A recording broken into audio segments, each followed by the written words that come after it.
আমরা যে কোনো প্রেজেন্টেশনকে যদি প্রোটেক্ট করে রাখতে চাই, ফাইলটাকে প্রোটেক্ট করে রাখবো, যে যখনই ওপেন করব ফাইলটা তখনই পাসওয়ার্ড যাবে, এরকম যদি করে রাখতে চাই তাহলে আমাদের যেতে হবে ফাইলে, ফাইল থেকে যাব ইনফোতে, ইনফো থেকে এখানে প্রোটেক্ট প্রেজেন্টেশন লেখা আছে, এই প্রোটেক্ট প্রেজেন্টেশনের ড্রপ ডাউনে ক্লিক করব, তারপর এনক্রিপ্ট উইথ পাসওয়ার্ড এটাতে ক্লিক করব।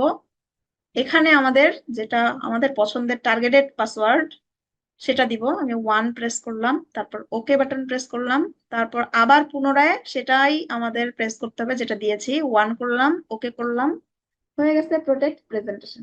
এখন এটাকে ক্লোজ করে দিলাম, সেভ। যেই প্রেজেন্টেশনটা আমরা প্রোটেক্ট করে রাখলাম সেটা হলো এটা, তাই না?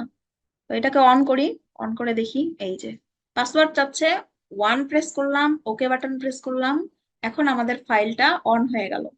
এভাবে করে আমরা যে কোনো আমাদের ফাইলকে প্রোটেক্ট করে রাখতে পারি পাওয়ার পয়েন্ট প্রেজেন্টেশনে।